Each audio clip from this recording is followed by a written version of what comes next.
नहीं आमर पोषण चैप्टर लंग क्वेश्चन बा 6 नंबर जाए आम सारिदे बर्तमान 7 नंबर संक्षिप्त उत्तर आरंभ करवा करदेला सहजीव्य पोषण क्या कहुए बुझा आम यहाँ अलरेडी पढ़ी सारीचे दुईटी भिन्न भिन्न जातिर जीव मध्य पोषणर आदान प्रदान को सहजीव्य पोषण कहुए बुझीला उदाहरण दुईटा उदाहरण तुम्हें देदब तापर खदेला आमर केते प्रकार और केतोटी दांत अच्छी पिला माने आमर 4 प्रकार और 32 दांत अच्छी 4 प्रकार दांत है कर्जन दांत 5टी श्वान दांत 4टी चर्बण दांत 5टी पेषण दांत 12टी यहीपरि भाव में तल और ऊपर माड़ी रे गोटे लेखाए 32 दांत रही थाए।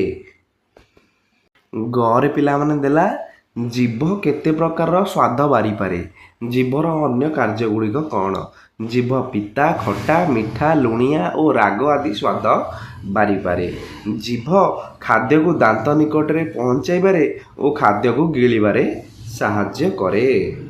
नेक्स्ट पाकस्थली रे खाद्यर परिणति लेख पिला माने पाकस्थलीर भीतर आच्छादन में अनेक ग्रंथ रही यही ग्रंथि पाचक रस और लवणाम्ल निःसृत होता है। पाचक रस पेप्सिन एंजाइम अम्लीय परिवेश में पुष्टिसार जातीय खाद्य को सरल प्रोटीज और पेप्टोन में परिणत करें।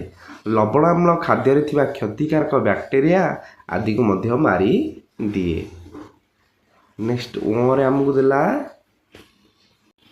पाकस्थली खाद्यमंड केउठाकू जाए खाद्यर अवशोषण पर अवशिष्ट खाद्यर परिणति लेख पाकस्थली खाद्यमंड क्षुद्रांतर प्रथम अंश ग्रहणी मध्य को जाए एठारे स्नेहसार खाद्यर अवद्रवीकरण होता है और खाद्यद्रव्य सामान्य क्षारीय होता है। खाद्यर अवशोषण पर अवशिष्ट खाद्य बृहदंत्र को जाए सेठारे खाद्यमंडरे थिबा बलका अजीर्ण खाद्य मल परिणत होता है।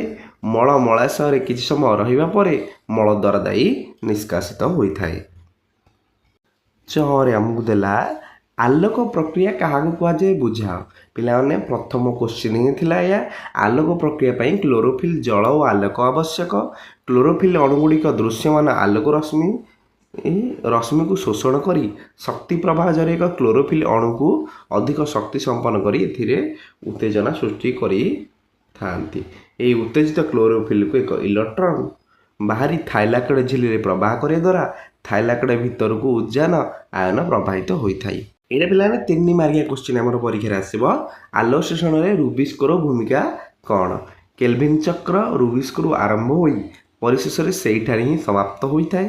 फलतः केवल अंगारकाम्ल यही प्रक्रिया द्वारा शर्करा परिणत होता है। ये 3 पॉइंट तुम मन रखिक लिख बुझे तो तापर आमर गोटे वाक्य उत्तर दबा जीभर कार्य कौन स्वाद बारिबा सह खाद्य को दांत निकट में पहुँचाइबा कथा कहिबारे सहायता करिबा जीभर कार्य अटे।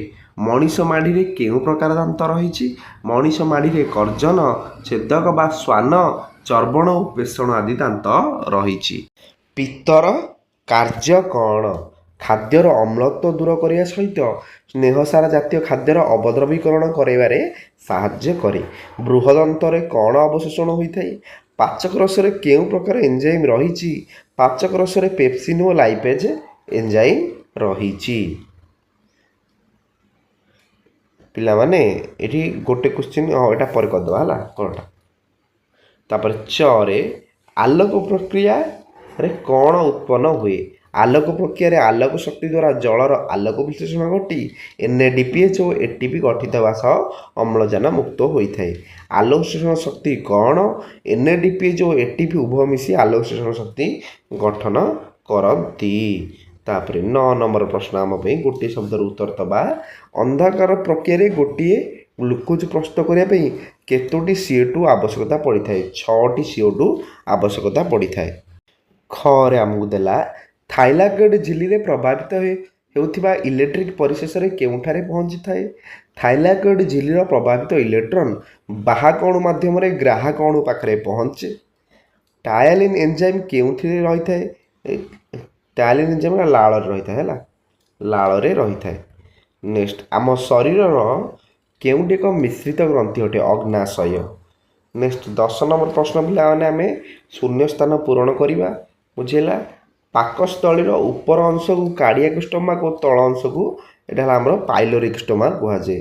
ତାପରେ ମଲାଙ୍ଗ, ନିର୍ମୂଳି ଆଦି କେଉଁ ପ୍ରକାର ଉଦ୍ଭିଦ ଅଟନ୍ତି? ଇଏ ହେଲେ ସବୁ ପରଜୀବୀ ଉଦ୍ଭିଦ। ତାପରେ ଗରେ ଲାଳରେ ଡ୍ୟାସ୍ ନାମକ ଏକ ଏନଜାଇମ୍ ଥାଏ। ଲାଳରେ ଏଇନା ପଢ଼ିଲେ ଟାୟାଲିନ୍ ଏନଜାଇମ୍ ଥାଏ। ଘରେ ଖାଦ୍ୟ ଓ ପବନକୁ ଯାହା ବାଟରେ ଚାଳନ କରିବା ପାଇଁ এটা ପିଲାମାନେ କୋଶ୍ଚିନ୍ ଟିକେ କ'ଣ ଉଲ୍ଟପାଲ୍ଟ କରିଦେଇଛି ହେଲା। ଏଇଟା ପିତ୍ତ ସ୍ନେହସାର ଜାତୀୟ ଖାଦ୍ୟ କରିଥାଏ, ଏଇଟା ଅବଦ୍ରବୀକରଣ କରାଇଥାଏ। ଚରେ ଜଳର ଆଲୋକ ବିଶ୍ଳେଷଣ ଥାଇଲାକଟରେ ଏଇଟା ପରିବେଶରେ ହୁଏ। 11 ନମ୍ବର ଦେଲା ଆମକୁ ବାକ୍ୟରେ ଚିହ୍ନିତ ରେଖାଙ୍କିତ ଶବ୍ଦ ବା ଶବ୍ଦପୁଞ୍ଜକୁ ବଦଳାଇ ଠିକ୍ ଲେଖ। ତାହେଲେ ପିତ୍ତରେ ରହିଥିବା ଟାୟାଲିନ୍ ସ୍ନେହସାର ନାହିଁ, ପିତ୍ତରେ ରହିଥିବା ପିତ୍ତ ଲବଣ ସ୍ନେହସାର ଜାତୀୟ ଖାଦ୍ୟକୁ ଅବଦ୍ରବୀକରଣ କରାଇଥାଏ। ନେକ୍ସଟ ଆମର ମଣିଷର ପ୍ରତିଟି ଦାଢ଼ିରେ ଏଇଟା 4ଟି କର୍ଜନ ଦାନ୍ତ ଅଛି। ଗରେ ଯେଉଁ ପରଭୋଜୀ ମୃତ ଗଳିତ ପଚାସଢ଼ା ଉଦ୍ଭିଦ ବା ପ୍ରାଣୀ ଖାଦ୍ୟ ସଂଗ୍ରହ କରି ନିଜର ପୁଷ୍ଟି ସାଧନ କରନ୍ତି ସେମାନଙ୍କୁ ଏଇଟା ପରଜୀବୀ ନୁହେଁ, ଏଇଟା ହେଲା ମୃତୋପଜୀବୀ। ଠିକ୍ଟା ହେଉଛି ମୃତୋପଜୀବୀ। ପ୍ଲାଜମୋଡ଼ିୟମ ଏକ ଅନ୍ତଃ ପରିଜୀବୀ। ଏଇଟା ପିଲାମାନେ ପରୀକ୍ଷାରେ 1 ମାର୍କ ବହୁତ ଥର ଆସୁଛି ସର୍ଟ କୋଶ୍ଚିନ୍ ହିସାବରେ। ପ୍ଲାଜମୋଡ଼ିୟମ ଏକ ଅନ୍ତଃ ପରିଜୀବୀ। ତାପରେ ହେଲା ଏଇଟା ଗ୍ଲୁକୋଜ୍ ପିଲାମାନେ ଶ୍ୱେତସାର, ଏମିନୋସିଡ୍ ହେଲା ପୁଷ୍ଟିସାର, ଏଇଟା ପୁଷ୍ଟିସାର ହେଲା, ଠିକ୍ ଲେଖିବ। ତାପରେ ପ୍ଲାଜମୋଡ଼ିୟମ ହେଲା ଅନ୍ତଃ ପରିଜୀବୀ, ପୁଣି ହେଲା ବାହ୍ୟ ପରିଜୀବୀ।